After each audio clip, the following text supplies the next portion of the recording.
ये जमी रुक जाए, आसमां झुक जाए, तेरा चेहरा जब नजर आए। क्या हालचाल है, कैसे हो आप लोग? आई होप कि सब बढ़िया होगा। हम हैं बड़े ही सिंपल साधे से इंसान, सिंपल सादे और आधे इंसान। आज हम एक बहुत ही प्यारी सी और बहुत ही खूबसूरत, बड़ी ही खूबसूरत जगह पे बैठे हैं। मैं आपको बैक कैमरे से दिखाता हूँ। पहले इस जगह की खूबसूरती और इस जगह की प्रेजेंस को महसूस करें एक बार। आप पहले देखें क्या सीन हुआ पड़ा है। ये देख रहे हो आप लोग, एक बहुत ही बड़ी नदी है, नदू है। इसे हमारे यहाँ सरजू जी कहते हैं। बहुत बड़ी नदी है। और आसमान को देखें, क्या प्यारा आसमान है। वहां पर पुल देख रहे हैं आप लोग। जब मैं छोटा था, फोकस नहीं ले पा रहा है ये, उस समय ये पुल बना था। और एक पुल वहां पे आपको दिख रहा होगा, दिख रहा है वो आपको? वो पुल बहुत पुराना है, लगभग 150-200 साल पुराना। और ये नदी बहुत पुरानी है नदी, और बहुत प्यारी नदी है। आसमान को देखिए आप लोग, कितना स्वच्छ, कितना साफ आसमान है। जीवन कितना साफ है। इस वीडियो का टाइटल रखने वाला हूं मैं, आधे घंटे में जीवन की सभी समस्याओं का समाधान, दुख से निवृत्ति मात्र आधे घंटे में। अगर इस वीडियो को पूरा देखते हैं, क्योंकि वीडियो को लंबा करने वाला हूं मैं, आधे घंटे से कम में ही शायद बात बन जाएगी, बट प्रयास करूंगा कि आधा घंटा खींचूं इसको, क्योंकि मेरा डाटा बहुत ज्यादा बचा हुआ है। आज मैंने उसका यूज नहीं किया तो सारा डाटा चौपट हो जाएगा, वो खल्लास हो जाएगा, खत्म हो जाएगा।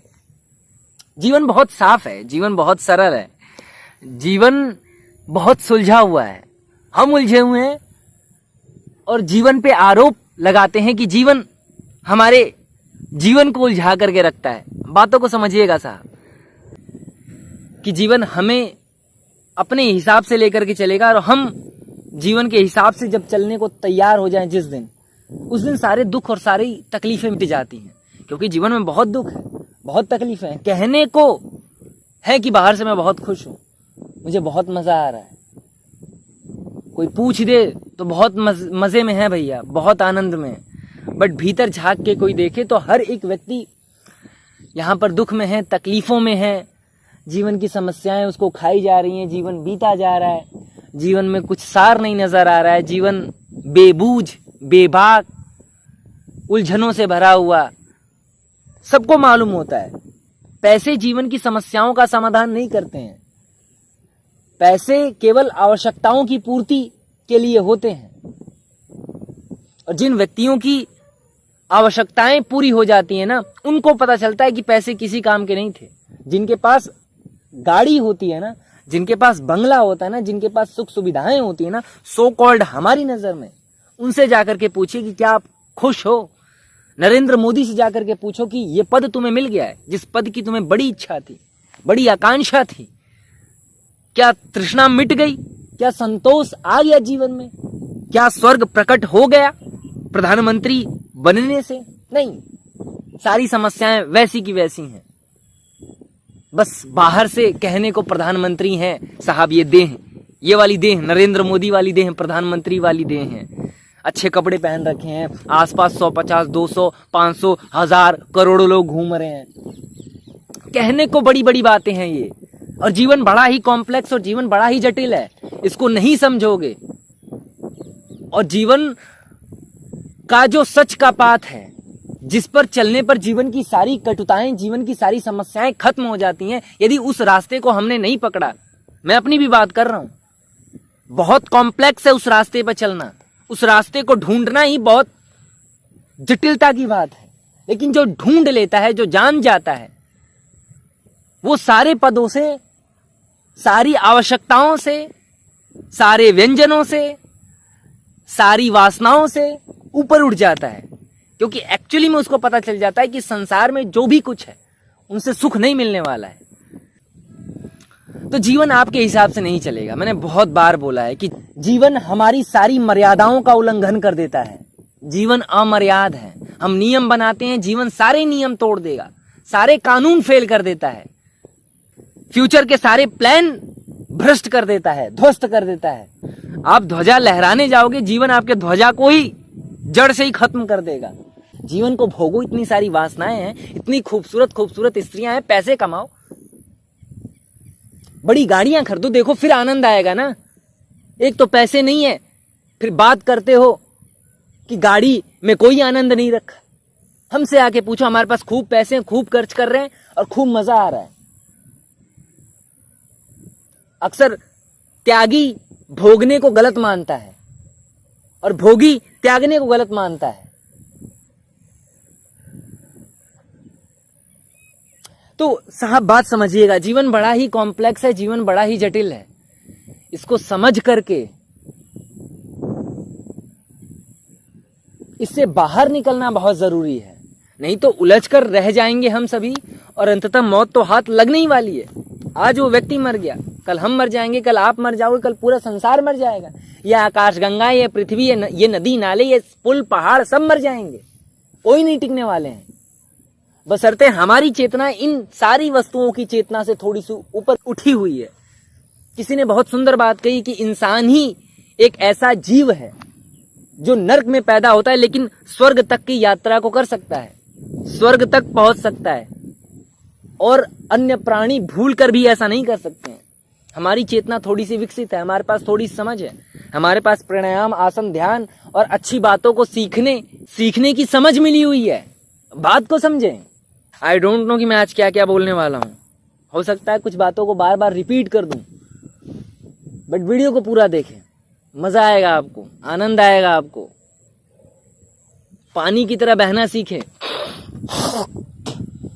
रुके मत, हमेशा बहते रहें, क्योंकि जब पानी रुक जाता है, जब जीवन रुक जाता है तो जीवन में काई लग जाती है। तो हमेशा एक्सप्लोर करते रहें। बहने का मतलब है हमेशा कुछ ना कुछ सीखते रहो। पैसे कमाओ, पैसे बहुत जरूरी हैं, बहुत जरूरी हैं अपनी आवश्यकताओं की पूर्ति करना। अब मेरे को ही नदी के इस तट से उस तट तक जाना है, तो फ्री में, फोकट में मैं नहीं पहुंच सकता उस नदी के तट पर, बट मेरे पास पैसे हों तो बगल में नाव चल रही है, मैं उसको बुला सकता हूं, उसको 100-200 रुपए, 500 रुपए दे सकता हूं, मुझे उस तट पे छोड़ देगा। बट ध्यान रखना, पैसों की भी जरूरत मात्र इतनी सी ही है कि आपको इस तट से उठा करके उस तट पे बिठा देगी, बाकी पैसे का और कोई मूल्य नहीं है।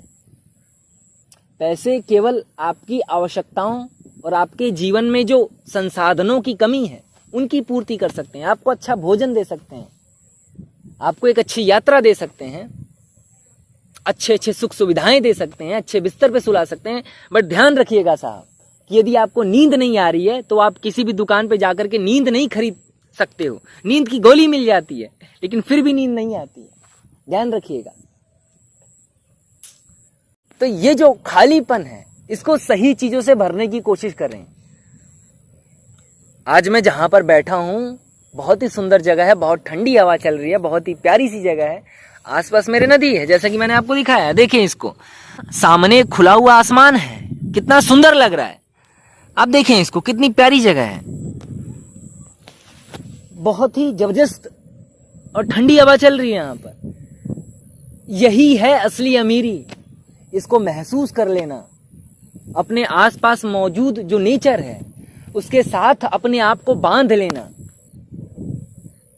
यही सबसे बड़ी अमीरी है। मंदिरों में भगवान को खोजना बंद करें, क्योंकि एक्चुअली के परमात्मा यही सब है। ये जो नदियां हैं इनमें प्राण है, ये बह रही हैं, आसपास फूल खिले हुए हैं, आसपास बहुत सारे घास हैं, पात हैं, ऊपर आसमान है, आसपास आपके प्राण मौजूद है। लेकिन उस प्राण को छोड़ करके हम निष्प्राण मंदिरों में जाकर के परमात्मा को खोजने की कोशिश करते हैं, मन्नतें मांगते हैं कि मेरे बेटे की शादी करवा दो तो हम वैष्णो देवी चले जाएंगे, कि पंडितों को खिला देंगे, कि ऐसा कर देंगे, वैसा कर देंगे। हम लोग कौन कौन सी मूर्खताएं करते हैं आपने देखा है। तो साहब सबसे बड़ी अमीरी एक ही चीज है जो मेरे को समझ में आई है, कि आपके पास जो भी परिस्थितियां हो आप उन परिस्थितियों में अपने आप को ढालना सीखो। स्वीकार का भाव हर चीज के प्रति, जहां पर नहीं हो पा रहा है स्वीकार का भाव वहां पर छोड़ो। 1 घंटे स्वीकार का भाव नहीं हो पा रहा है तो कोई दिक्कत नहीं है, बाकी के 23 घंटे स्वीकार के भाव हो सकते हैं ना। और जीवन बहुत छोटा है, आप अगर ये सब अभी से एक्सपेरिमेंट करना शुरू नहीं करोगे ना कि आसपास मौजूद चीज़ों में खुशियाँ ढूंढना, जो है उसमें जीना, जो प्राण मिले हुए इनके प्रति अनुग्रह का भाव कि परमात्मा तूने बहुत दिया, क्योंकि अभी ये प्राण रुक जाए ना तो जीवन की सारी संपदाएं छोटी पड़ जाएंगी, लेकिन एक सांस आपको अधिक नहीं मिल सकती है। समझिएगा साहब, सिकंदर मर रहा था, अंतिम क्षण थे उसके पास और दुनिया की सारी दौलत थी उसके पास, विश्व विजेता कहला रहा था उस समय वो। बहुत सारे आसपास वैद्य घूम रहे थे उसके, बहुत बड़े बड़े चिकित्सक थे, दुनिया भर के सबसे बड़े बड़े। और सिकंदर ने उनसे कहा और अपनी माँ से वो वादा करके आया था कि माँ तेरे से वादा करता हूं कि विश्व विजेता बन करके तेरे पास जरूर आऊंगा, तेरे पैर जरूर छूऊंगा। लेकिन मात्र कुछ किलोमीटर्स की दूरी पे था वो, और डॉक्टरों से कहता रह गया वो, सारी संपदा देने को तैयार था, पूरा साम्राज्य लुटाने को तैयार था, लेकिन 5 सांसें भी उसको शेष ना मिली। तो जितनी सांसें आपको मिल करके आई हैं उतनी सांसों के प्रति अनुग्रह का भाव रखें। आज देखें, आज आप बोल पा रहे हैं, आज आप अपने आसपास मौजूद चीजों को महसूस कर पा रहे हैं, आपकी आंखें ठीक से काम कर रही हैं, कितने बड़ी चीज है यार, इससे बड़ी बात क्या हो सकती है। यदि आपसे अभी कोई आपकी दोनों आंख मांग ले तो आप दोगे क्या? नहीं दोगे, क्योंकि वो जीवन की सबसे कीमती बेशकीमती कोहिनूर हीरा है आपकी आंख। उसके लिए आप कोहिनूर हीरे को भी ठुकराने को तैयार हो जाओगे। गेम समझिएगा। तो आपके पास जीवन की सबसे बहुमूल्य चीज है, आप खुद हो वो। इस बात को महसूस करें, इस बात को देखने की कोशिश करें, अपने आप को इग्नोर करना बंद करें और दूसरों की चिंता मत करो, स्वार्थी बनो। अगर इस तरीके से जीवन को देखना है, इस तरीके से जीवन को जीना है, जीवन को जागते हुए मरना है, ये जो प्रेजेंट मूवमेंट है जहां पर आज मैं बैठा हूं, अगर इसको महसूस करना है, कहीं भी आप घूमने जा रहे हो तो निडर होकर के, निर्भय होकर के वहां पर कुछ समय बिताना है, अपने आप को निर्भीक करना है। मौत से भी ना डरें। आप ऐसे इंसान बनना चाहते हो यदि, तो स्वतंत्र हो जाओ, भीड़ का हिस्सा मत बनो, भेड़ चाल का हिस्सा बनना बंद करो, क्योंकि ये भेड़ चालें आपको कहीं नहीं पहुंचाएंगी। अंततः आपको एक दुख से भरा हुआ जीवन देती हैं और अंततः दुख से भरी हुई मौत भी हाथ लगती है, क्योंकि समाज बहुत गंदगी से भरा हुआ है। कोई आपको अच्छे रास्तों पे चलने की सलाह नहीं दे सकता है। कुछ महापुरुषों की पुस्तकें पढ़ें जिन्होंने इन रास्तों पर चला है और उस सत्य को अनुभव किया है, उस जीवन को अनुभव किया है। मैं नहीं कहूंगा कि वो मोक्ष को उपलब्ध हो गए, लेकिन उनका जीवन झांक करके देखेंगे तो बहुत शानदार जीवन रहा। रमण महर्षि को कैंसर था, विवेकानंद मात्र 30 वर्ष की उम्र में मर गए, कृष्णमूर्ति को पेनक्रियाटिक कैंसर था, लेकिन जाकर के देखोगे तो मृत्यु के अंतिम क्षणों में भी बड़े ही प्रेम से भरा हुआ जीवन था। कोई रेजिस्टेंस नहीं था जीवन के प्रति, कोई जीवन के प्रति गंदगी का भाव नहीं था। बड़े प्रेम से जीवन जिया, बीमारी आई तो बड़े प्रेम से बीमारियों को भी देखा, अब बड़े प्रेम से मर गए। उन पीड़ाओं के साथ भी, पीड़ाओं को भी प्रेम से हैंडल करने का तरीका मिल जाता है जब आप इन रास्तों पर चलना शुरू करते हो। तब तो निर्भीक होना चाहते हो, एक्सप्लोर करना चाहते हो जीवन को, और इस एक्सप्लोरेशन में ही असली मजा है, असली अमीरी इसी में है। एक राहुल साकृत्यायन रहे हैं, अच्छे से नाम नहीं ले पा रहा हूं मैं, हिंदी के एक बहुत बड़े लेखक रहे हैं, जहां पर उन्होंने एक कहानी लिखी है, अथातो घुमक्कड़ जिज्ञासा, कि यदि आप घूमने की कला सीख जाएं, घूमते तो सभी हैं, लुहेड़े तो सभी हो जाते हैं, शराबी तो सभी हो जाते हैं, लेकिन असली शराबी तो वही है कि जो जीवन की शराब पी ले। असली घुमक्कड़ वही है जो घूमे और जीवन को एक्सप्लोर करे। किताबों में सत्य नहीं रखा है, जो किताबों में सत्य को पहले पढ़े और फिर उस सत्य को प्राकृतिक में, नेचर में आकर के, नदियों के पास बैठ करके, हवाओं के पास बैठ करके उस सत्य को अनुभव करे, तब जाकर के बात बनेगी। बहुत सारा ज्ञान इकट्ठा कर लेने से आप जीवन के प्रति समझदार नहीं हो जाओगे, आप जीवन के उस सत्य को नहीं जान पाओगे जो आपने उस सूत्र से समझने की कोशिश की है। आप उसको एक्चुअलिटी में नहीं जान पाओगे, बट उसको एक्चुअली में अनुभव करना हो, उसका स्वाद लेना हो, तो उसके लिए प्रयोगशालाओं में प्रवेश करना बहुत जरूरी है। तो जीवन एक प्रयोगशाला है। किताबें एक इम्प्रैक्टिकल चीज हैं, केवल लिखित चीज है। उन लिखित चीजों को यदि एक्सप्लोर करना हो, उसको प्रैक्टिकल करना हो, तो प्रयोगशाला हमारे सामने खड़ी है। ये नदी बह रही है, प्रयोग करके देख लो। और पहली बार, मैंने बार बार कहा है, पहली बार जब किसी व्यक्ति ने जीवन के सूत्र लिखे होंगे ना, तो किसी हवाई किताबों से नहीं लिखे होंगे। वो टहल रहा होगा, ठोकरें खा रहा होगा, कुछ प्रश्न लेकर के घूम रहा होगा और वो सूत्र प्रकट हो गया होगा।